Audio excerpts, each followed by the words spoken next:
CBSE class 10th students, science का paper हो गया आपका। मेरे पास अभी ये सेट 3 है। हम एक एक करके सब सेट्स अलग अलग अपलोड करेंगे। सेट 3 मेरे पास क्योंकि सबसे पहले आया है तो मैं इसका वीडियो बना रहा हूँ। फिर जैसे ही टाइम मिलेगा शाम को रेगुलर क्लासेस के बाद में बाकी के सेट्स भी बना दूँगा। तो टाइम थोड़ा कम है तो थोड़ा जल्दी जल्दी बात करेंगे। पेपर बहुत ईजी है, मैंने देख लिया है। क्वेश्चन नंबर 1 देखें। Differentiate between the process of binary fission and multiple fission giving an example of each.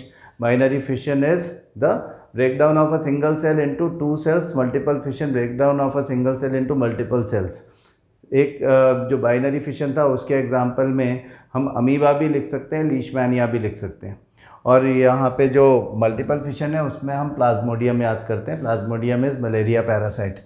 ठीक है, तो फर्स्ट का आंसर ये, इसमें आपको 2 मार्क्स मिलते हैं। फिर देन क्वेश्चन नंबर 2, 2 एग्जांपल्स इसमें है। The improvement in our lifestyle has led to the generation of large amount of waste material is 2 reasons to justify your statement.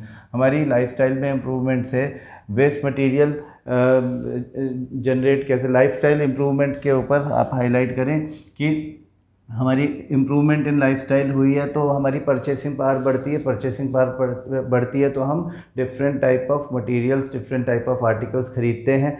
उन सब का पैकेजिंग मटेरियल जो होता है वो बहुत सारे वेस्ट मटेरियल में कन्वर्ट हो जाता है ना। तो हमारी परचेसिंग पावर बढ़ना इसका एक बड़ा रीज़न है।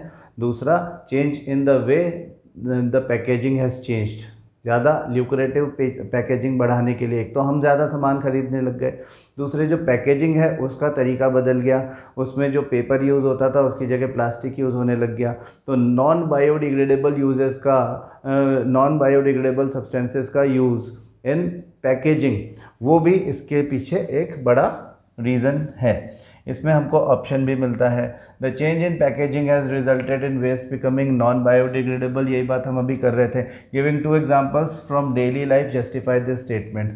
तो इसमें आपको ये बात बता देनी चाहिए कि पैकेजिंग में चेंज किस तरह से हुआ कि हम सिंगल यूज़ प्लास्टिक यूज़ करने लग गए हैं। जैसे कि हमारा एग्जाम्पल देना है इसमें हमको, तो हम अपने जो वेफर्स लेते हैं, हमारे टॉफ़ी चॉकलेट जैसी चीज़ें होती हैं, वो सिंगल यूज़ प्लास्टिक से बनते हैं। मतलब कि वो एक बार आप रैपर, आपने समझो आपका चॉकलेट का रैपर ओपन किया तो आप उसके अंदर कोई मूंगफली थोड़ी रख लोगे वापस, यू विल थ्रो इट, है ना। तो ये आपके एनवायरनमेंट में वेस्ट बढ़ाने का काम करेगा। दूसरी बात कि आपने कोई आजकल यूज़ एंड थ्रो टाइप के बहुत सारी चीज़ें आती हैं। जैसे यूज़ एंड थ्रो पेन्स आते हैं, यूज़ एंड थ्रो क्लिप्स आती हैं, यूज़ एंड थ्रो बहुत सारी चीज़ें ऐसी होती हैं, बहुत सारा ऐसा पैकेजिंग मटेरियल आता है। हम जैसे इलेक्ट्रिक अप्लायंसेस खरीदते हैं तो उनको पैक करने के लिए जो प्लास्टिक मटेरियल आता है वो भी इसका एग्जांपल है। सिंगल यूज़ प्लास्टिक है। आप जब उसमें से अप्लायंस निकाल लेते हो तो उसके बाद पैकेजिंग मटेरियल को फेंक देते हो। ठीक है, तो ये एग्जांपल्स आपको इसमें देने थे। फिर हम आगे आ जाएं। Question number 3, magnetic effect of electric current से हमारे पास ये डायग्राम है। हमने पहले भी डिस्कस किया था कि एम्पियर का जो रूल है उसको, अपन एम्पियर का जो एक्सपेरिमेंट है उसको एक बार पढ़ लें ठीक से। तो as shown in the diagram, an aluminium rod, metallic rod AB is suspended horizontally between the 2 poles of a strong horseshoe magnet in such a way that the axis of rod is horizontal। आप paper लेकर के बैठो, मैं थोड़ा सा fast बोलूँगा, है ना, क्योंकि मेरे पास टाइम की थोड़ी सी शॉर्टेज है। तो strong horseshoe magnet in such a way that the axis of rod is horizontal and the direction of the magnetic field is vertically upwards। यानी ये दोनों एक दूसरे के साथ में परपेंडिकुलर हैं। The rod is connected in series with a battery and a key. State giving reason. Number 1, A part, what is observed when a current is pass through the aluminium rod from B to A। तो it will experience a mechanical force in the direction, Fleming's left hand rule हम कहते हैं, in the direction of A. ये जो दिख रहा है हमको in the direction of arrow, इस एरो की डायरेक्शन में एक मैकेनिकल फोर्स ये एक्सपीरियंस करेगा which will be mutually perpendicular to both the magnetic field and the direction of current in the aluminium rod. What change is observed in a situation in which the axis of the rod AB is moved and aligned parallel to the magnetic field। इसको parallel to magnetic field कर देंगे तो 0 degree angle बनने लग जाएगा between the current and the magnetic field and this will not experience any force now because हमने एक formula लिखा था इस चीज़ को याद रखने के लिए, BIL sin थीटा। आपको आंसर में लिखना नहीं था, लेकिन आपको ये बात ज़रूर बता देना चाहिए कि एंगल बिटवीन पैरेलल अगर हो गया मैग्नेटिक फील्ड और करंट, तो angle between them will be 0 degree. और आपको पता ही है, ट्रिग्नोमेट्री पढ़ते हो आप लोग, साइन 0 डिग्री 0, तो यहाँ पर फोर्स 0। अगर वो इस सेकंड ओरिएंटेशन में अगर हो गया तो it will not experience any force. Okay,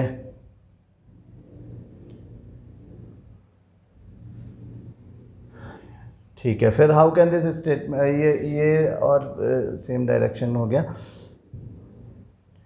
magnetic field is a physical, इसमें ऑप्शन भी दिया हुआ है, physical quantity that is both direction and magnitude. How can this statement be proved with the help of magnetic field lines of a bar magnet. हमने जब bar magnet की magnetic field lines के characteristics सीखे थे, तो हमने कहा था magnetic field lines originate from the north pole and terminate at the south pole outside a magnet. हाँ, if we place a compass anywhere around the magnet in its magnetic field, it will show a certain direction. The compass needle will always show a certain direction. This shows that the magnetic field is a physical quantity that has direction also along with the magnitude. Give the criteria on the basis of question number 4 बात कर रहे हैं।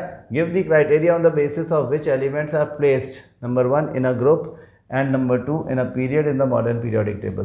तो किस criteria पर हमने group में रखा है, ग्रुप मतलब वर्टिकल ऊपर से नीचे हम बात कर रहे हैं, इन अ ग्रुप हमने रखा है on the basis of their electronic configuration.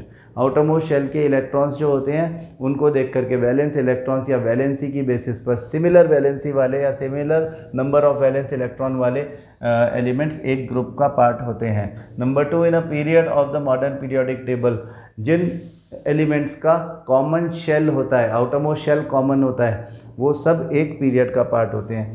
The atomic number of an element is 16 according to the criteria in which group and period it should be placed. तो नंबर 16 जो है उसका ग्रुप तो 16 ही रहेगा, और जो पीरियड होगा वो 3 हो जाएगा थर्ड पीरियड में। ये सल्फर है, हाँ, तो सोडियम वाली लाइन में जाएगा और 16 ग्रुप का पार्ट होगा। तो थर्ड पीरियड 16 ग्रुप इसमें आपको लिखना था।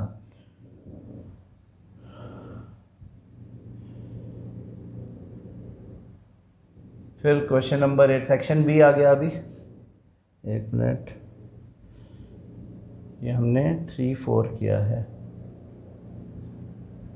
ये क्वेश्चन थोड़े आगे पीछे भेज दिए हैं। Question number 1, 2, 3, 4।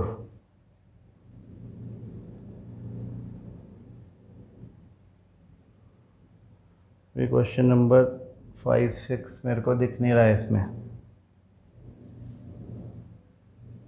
चलो देखेंगे। 5, 6, 7 3 क्वेश्चन हमको नहीं मिल रहे हैं इसमें।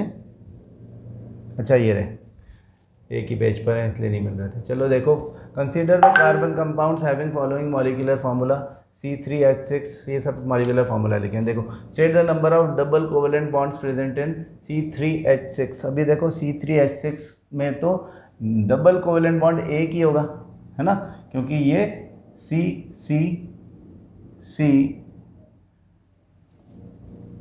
ऐसा स्ट्रक्चर बनने वाला है। हाँ, 1 2 3 4 5 6, तो इसमें 1, तो यहाँ पे आप लिख दें 1।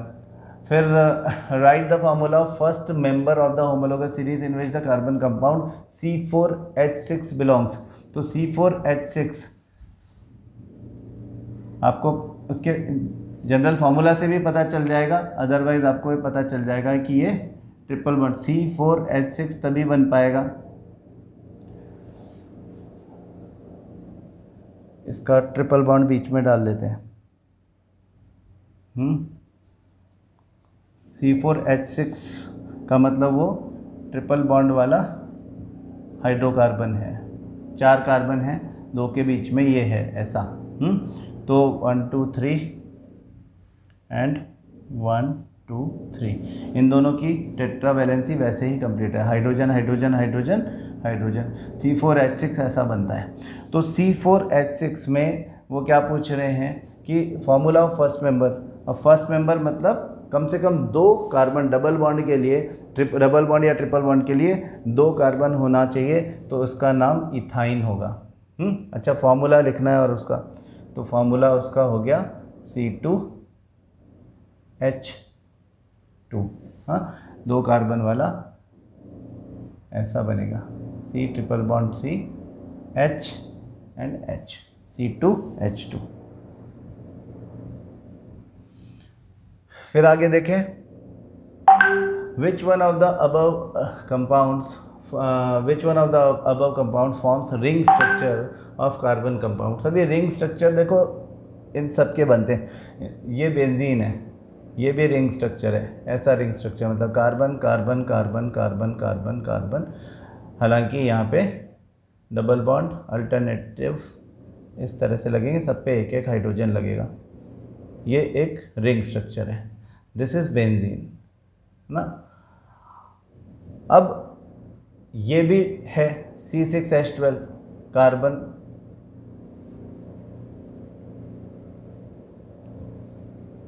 Carbon carbon carbon carbon, cyclohexane बना रहे हैं, वो 12 बोल रहा है, सब पे हाइड्रोजन लग जाएगा। C6H12 ये हो गया, तो ये भी है। C4H6 तो नहीं है, C3H6, हाँ C3H6,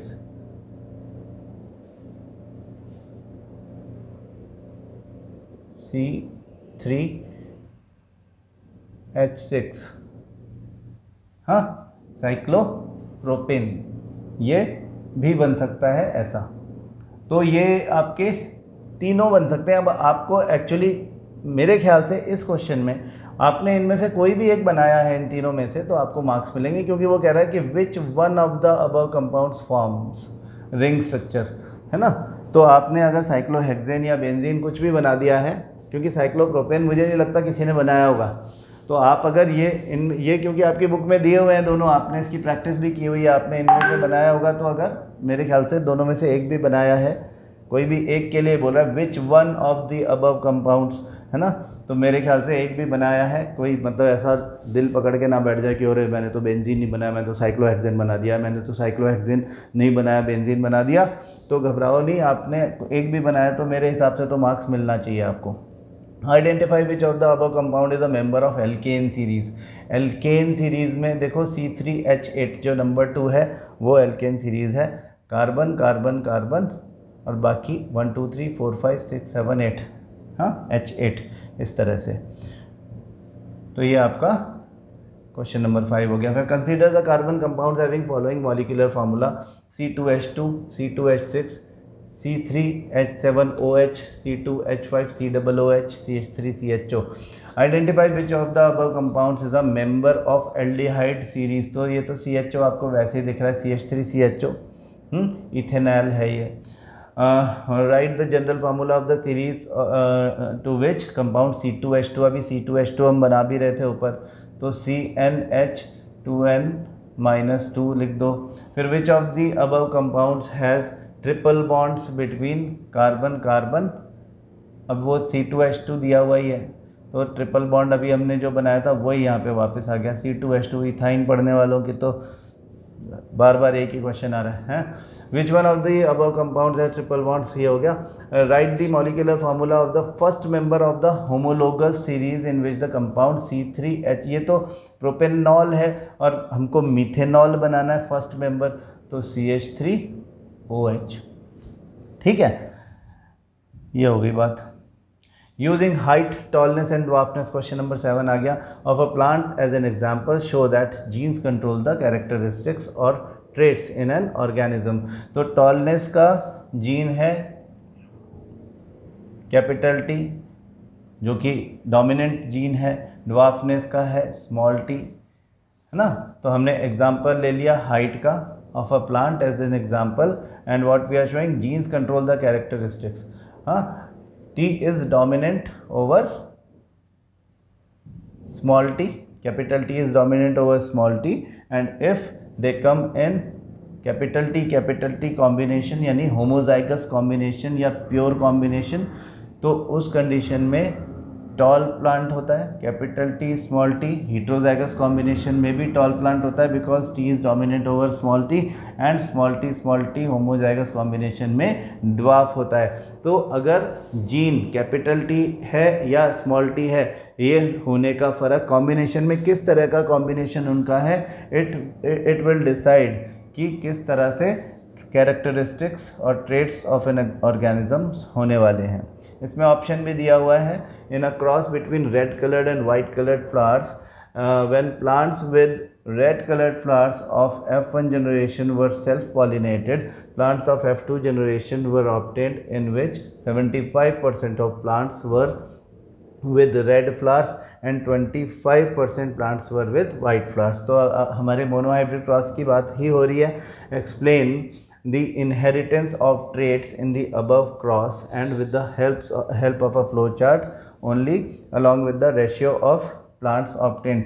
तो हमें इनहेरिटेंस ऑफ ट्रेट्स दिखाना है। यहाँ पर उन्होंने इसको रेड और वाइट किया हुआ है, तो हम कैपिटल आर और स्मॉल आर लिख लेते हैं। पेरेंट्स हुए कैपिटल आर पी जनरेशन में। आप इसमें फ्लो चार्ट दिखा दें। वो क्योंकि कह रहा है with the help of a flow chart आपको दिखाना है। तो पी जनरेशन में capital R cross to small R, ये रेड के लिए है, ये वाइट के लिए है, ये डोमिनेंट है, वो रिसेसिव है। फिर कैपिटल आर सेग्रीगेशन हो गया at the time of gametogenesis, तो ये बन गए अलग अलग फैक्टर्स या जीन्स। और फिर F1 जनरेशन मिली जिसमें सबके सब आर स्मॉल आर यानी रेड लेकिन हाइब्रिड मिले,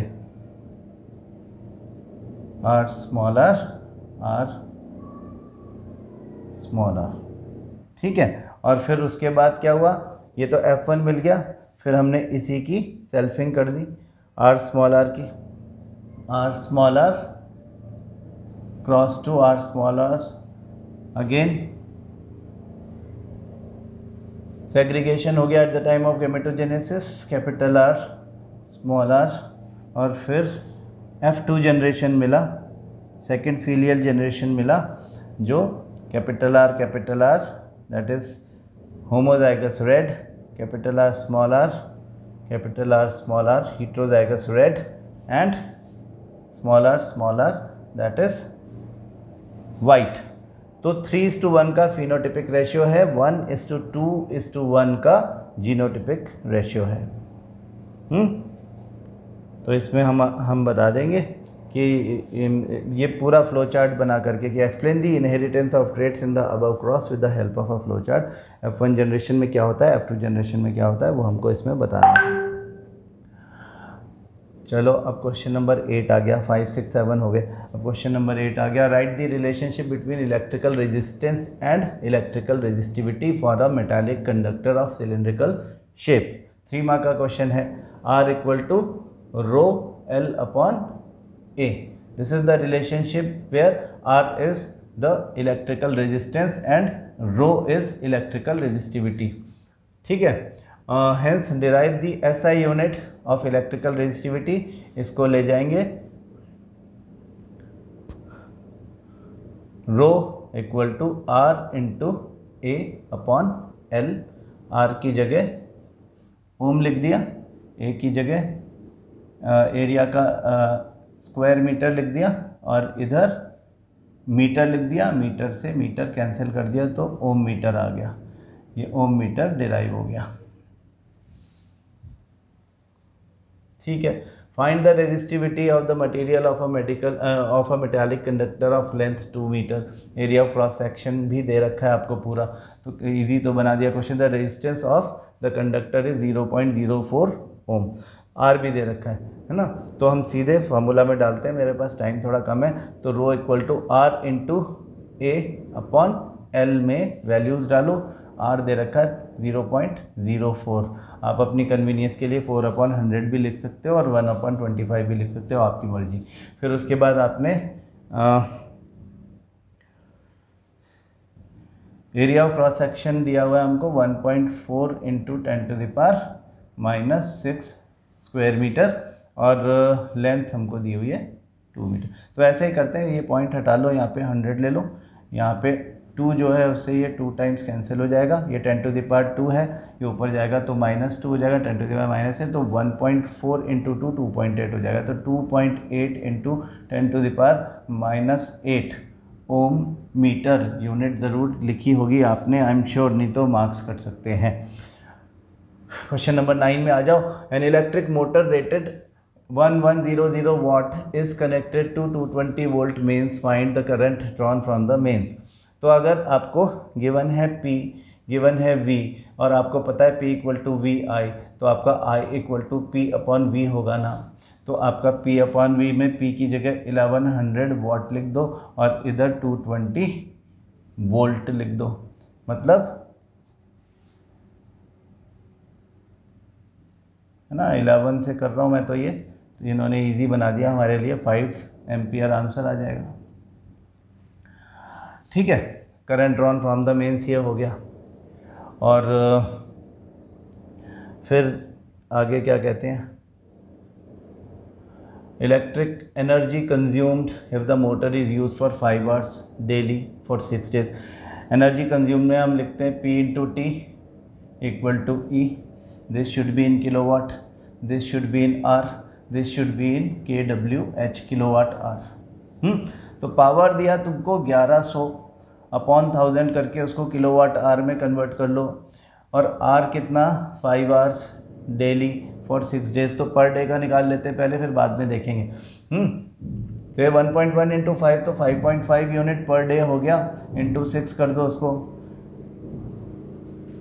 33 यूनिट्स 6 दिन में जारी है ना, 6 दिन में 33 यूनिट जारी है। और total cost of energy consumed if the rate of 1 unit is 5 रुपया, तो 33 इंटू 5 कर दो, 165 रुपीज़ लगेगा। ये आंसर आया होगा आपका। हाँ, ये नहीं किया तो फिर ये दूसरा है, कॉम्बिनेशन से आया है। स्टडी द फॉलोइंग सर्किट, हमने खूब सारे ऐसे सर्किट पढ़े हुए हैं, आपको आता होगा, ये सब effective resistance of the circuit बनाना है। देखो इन दोनों का सीरीज़ में 4 + 6 इसको 10 कर देंगे, है ना, ये 4 + 6 इसको सीरीज़ में है तो 10 कर देंगे, मतलब यहाँ पे ये 10 है, यहाँ पे ये 10 है, तो इसका 1/RP, इन दोनों का equivalent resistance of parallel combination 1/10 + 1/10 कर दोगे, तो इधर 10 आएगा, इधर 1 + 1 आएगा, तो ये 2/10 मतलब 1/5, मतलब RP यहाँ पे 5 ओम आ जाएगा। ये 5, ये 5, ये 10, इक्विवेलेंट रेजिस्टेंस तीनों को ऐड कर दो, RS equal to this plus this plus this, तो क्या बना 10 + 10 20 ओम। हाँ, 20 ओम इसका आंसर आ जाएगा ना। देखो छोटा हो जा, छोटा हो जा, हाँ छोटा हो गया, यहाँ पे 20 ओम आपका इक्विवेलेंट रेजिस्टेंस का आंसर आ गया। फिर current drawn from the battery, अब बैटरी कितना करंट ड्रॉ करेगी, आपने पूरा R निकाल दिया है 20 ओम, आपके पास 20 वोल्ट पहले से ही है वोल्टेज, तो ओम्स लॉ कहता है I equal to V/R, V की जगह 20 वोल्ट, I की जगह 20 ओम, R की जगह, तो I हो गया आपका 1 एम्पियर। हाँ, potential difference across the 5 ohm resistor, 5 ohm resistor यहाँ पे इस वाले पे, अब देखो यहाँ पे 5 ओम R1 है, हमें पता है सीरीज़ कॉम्बिनेशन में अगर 3 रजिस्टर्स लगे हुए हों तो फिर उनके बीच में क्या होता है कि V1 V2 V3 20 वोल्ट के 3 टुकड़े हो जाते हैं। तो पहला टुकड़ा पूछ रहे हैं हमसे, तो हम V1 निकालेंगे, V1 इक्वल टू I सब में कॉमन है, 1 एम्पियर जो हमने निकाला है, R1 5 ओम है, I1 है, तो 1 × 5 इक्वल टू 5 वोल्ट आपका आंसर हो गया। देखो कितने आसान क्वेश्चन दिए, है ना, इलेक्ट्रिसिटी से तो बहुत ही आसान क्वेश्चन दिए। हाँ, CBSE वाले अच्छे लोगों ने। ठीक है, ये इतना ही था इस पेज पे। अब हम आगे चलते हैं। अच्छा, क्वेश्चन कौन से हो गए, ये हो गया, 9 तक हो गया ना, तो अभी ये क्वेश्चन नंबर 10 ये रहा, 10, 11, 12। Name the elements whose compounds formed on the basis of classification in name the elements whose compounds formed the basis of classification in Mendeleev's periodic table। किस मेंडलीफ ने जब अपनी पीरियोडिक टेबल बनाई तो उसने hydrogen और ऑक्सीजन के साथ में रिएक्शन करवाया था सबको। तो यानी बेसिस ऑफ क्लासिफिकेशन जो एलिमेंट्स बने उनके नाम होने चाहिए हाइड्रोजन एंड ऑक्सीजन। तो यहाँ पे आपका आंसर है hydrogen and oxygen. Why did Mendeleev choose these elements, उन्होंने हाइड्रोजन और ऑक्सीजन को ही चूज़ क्यों किया? क्योंकि वो सबसे ज़्यादा एक तो रिएक्टिव थे और सबसे ज़्यादा इजीली अवेलेबल थे, इस वजह से उन्होंने उनको चूज़ किया। How the formula of these compounds had help, मतलब कि हाइड्रोजन और ऑक्सीजन को चूज़ करने के पीछे बड़ा रीज़न क्या है कि वो हर किसी के लगभग सभी के साथ में उनकी रिएक्शन इजीली हो जाती है। उनका पर्पस क्या था? हाइड्राइड्स एंड ऑक्साइड्स बनाना और फिर हाइड्राइड्स और ऑक्साइड्स के कैरेक्टरिस्टिक्स को कंपेयर करना। तो हाइड्राइड ऑक्साइड बनेगा ही नहीं तो कैसे चलेगा, मतलब कि कोई कंपाउंड बनना चाहिए, ऐसे एलिमेंट चाहिए थे, इसलिए हाइड्रोजन एंड ऑक्सीजन लिए। How the formulae of these compounds had helped Mendeleev in deciding the position of an element in his periodic table। उनके जो फार्मूला थे, उन सिमिलैरिटी ऑफ द फार्मूलाए जो थे उसके एलिमेंट्स को उसने एक ग्रुप में, कॉमन ग्रुप में रखा। For example we can say that sodium has oxide Na2O, potassium has oxide K2O and lithium has oxide Li2O। So they all the three, lithium, sodium and potassium, were kept in the same group। ऐसा करके हम example दे सकते हैं, नहीं दिया तो भी कोई बात नहीं, आपने बात लिख दी है, ठीक है।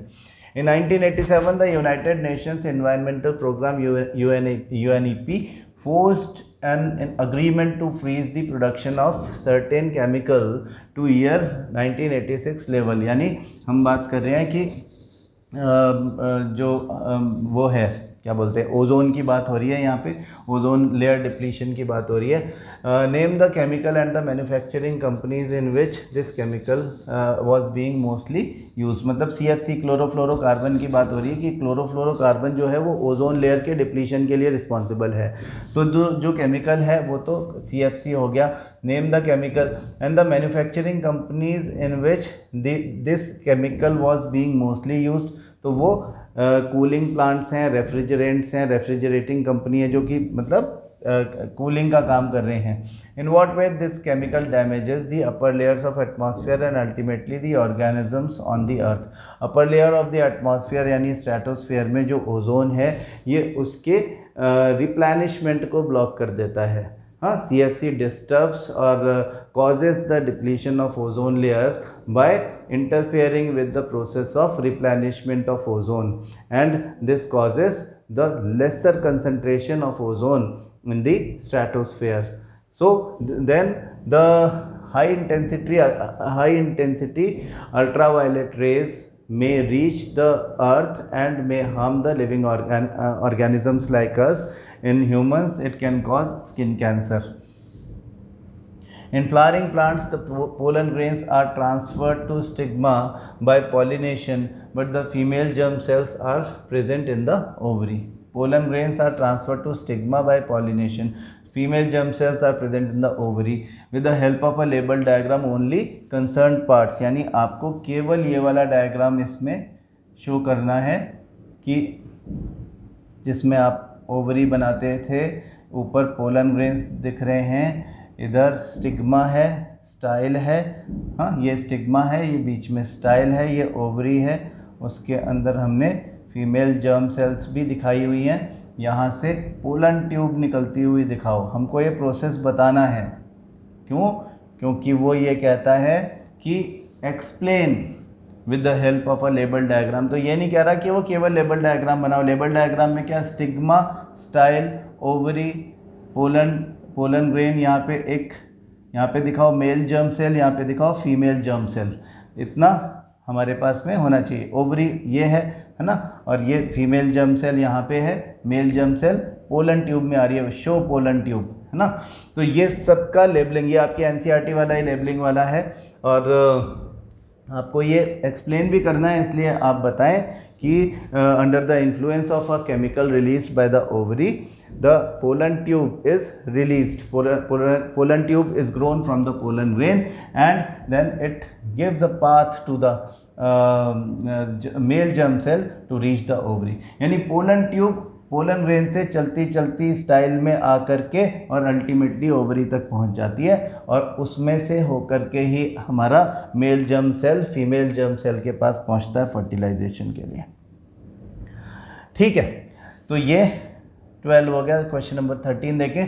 To different forms of carbon, diamond and graphite, have different structures and very different physical properties even though their chemical properties are same. Explain why. Diamond and graphites are allotropes of carbon.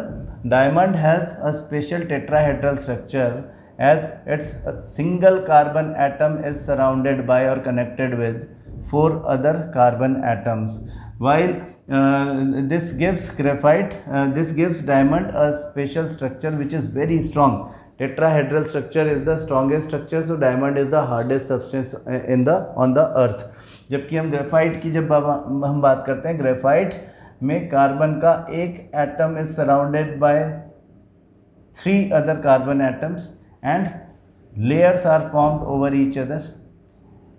These layers slide over each other easily. This also results into free electrons present with each atoms. So graphite, irrespective of being a non-metal, is a good conductor of electricity, but it is not as hard as diamond. It is very brittle rather. थोड़ा सा भी उस पर force लगाएंगे तो वो layers एक दूसरे पर स्लाइड हो जाएंगी। ठीक है, तो ये हो गई बात। फिर स्टेट द रीजन, अगर ये नहीं अच्छा लग रहा है आपको तो दूसरा देखें। State the reason why carbon can not lose 4 electrons to form C4+ ions, because इतना आयनाइजेशन एनर्जी अवेलेबल नहीं है कार्बन से 4 इलेक्ट्रॉन्स रिलीज करने के लिए। केमिकल रिएक्शंस में इतनी एनर्जी अवेलेबल नहीं होती है। हाँ, तो इस वजह से C4+ कैटायन बन नहीं पाता। हाँ, gain 4 electrons to form C4- anion is also not possible because gaining 4 electrons means having 10 electrons around a nucleus having only 6 protons, and a nucleus with 6 protons cannot handle 10 electrons around it, so it will become a very unstable structure. So it can neither form C4+ ion or C4- anion. How does carbon overcome this problem to form compounds? It shares electrons with other atoms to form covalent compounds. इतनी सी बात आपको यहाँ पे बतानी है। बहुत easy paper है actually देखा जाए तो। क्वेश्चन नंबर 15 दिखने लगा हमको। क्वेश्चन नंबर 14 पहले ढूंढे। Okay, this is question number 14। AB is a coil of, ये फेराडे का एक्सपेरिमेंट नंबर 1 है। AB is a coil of copper wire having a large number of turns. The ends of the coil are connected with a galvanometer as shown. When the north pole of a strong bar magnet is move towards the end B of the coil, a deflection is observed in the galvanometer. A. What is a galvanometer? Galvanometer is a device which, number 1, tells the presence of current in a circuit in which it is connected. Number 2, if there is a change in the current, already flowing current के direction में कोई change होता है, then it, by deflection in the other direction, it shows the change in the direction of the current also. Why does its needle deflects when magnet is moved towards the coil to which it is connected? When magnet moves towards the coil, there is a quick change in the magnetic field lines density. This results into formation of or production of induced current in the coil with which galvanometer is connected. So for a movement, for a very small movement, there is current which is detected by the galvanometer. So we say that there is a momentary deflection in the galvanometer needle for very short duration. What would be observed in the galvanometer in a situation when the coil and the bar magnet both move with the same speed in the same direction? दोनों भागे जा रहे हैं। So ये भी चल रहा है, ये भी चल रहा है, दोनों की स्पीड सेम है, तो there will be no relative change in their positions. उनके बीच का गैप सेम रहेगा, तो there will be no change in the density of the magnetic field between them, और that will not result any change in the current, मतलब induction नहीं होगा, induce current produce नहीं होगा। State the conclusion, what can be drawn from this activity. Conclusion क्या होगा इसे देख के हमारा कि the change in magnetic field is responsible for the production of induced current in a coil associated.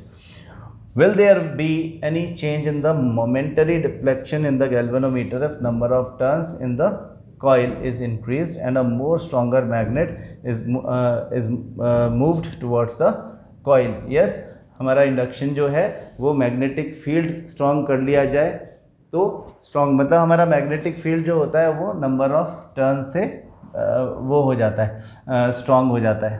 तो एक स्ट्रॉन्गर मैग्नेटिक फील्ड अगर होगा तो उससे हमारा जो इंड्यूस करंट है वो भी ज़्यादा प्रोड्यूस हो पाएगा। तो अच्छा यही है केवल। Draw a flow chart to show that, ये क्वेश्चन अच्छा ये थोड़ा सा दिया हुआ है हमको ऊपर, तो मैं एक बार छोटा कर दूं, मुझे क्वेश्चन नहीं दिख रहा।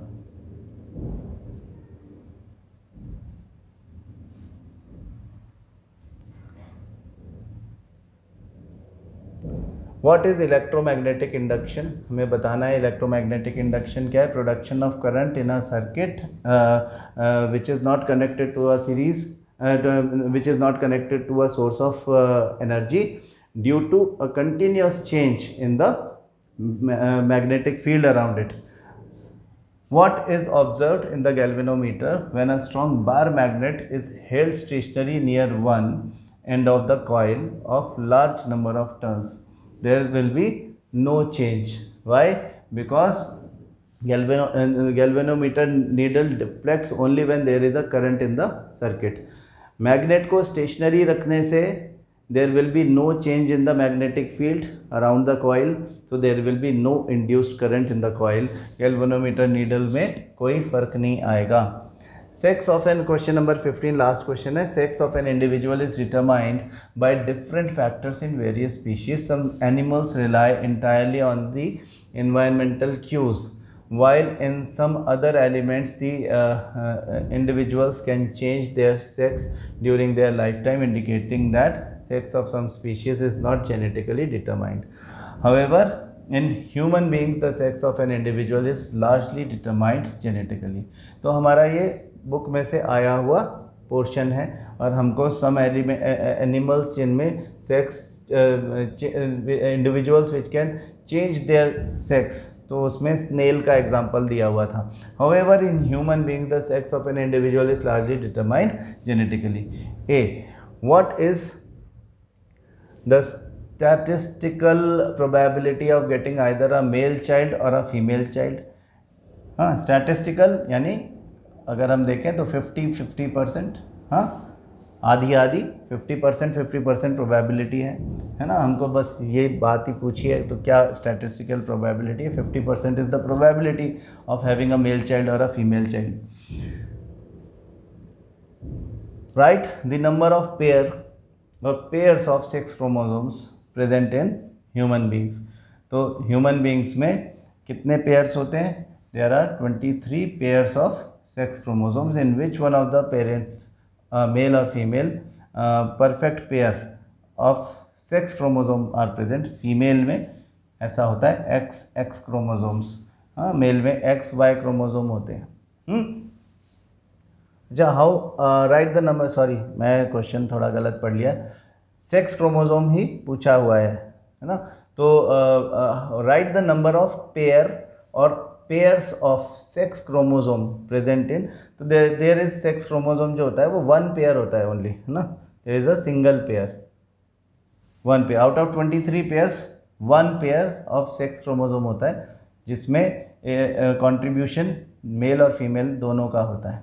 और in which one of the parent male और फीमेल परफेक्ट पेयर और pairs of sex chromosomes are present, तो वो X एंड X, जिसमें दोनों में XX आता है तो वो परफेक्ट पेयर कहलाता है, यानी homozygous. Citing 2 examples justify the statement sex in an individual is not always determined genetically।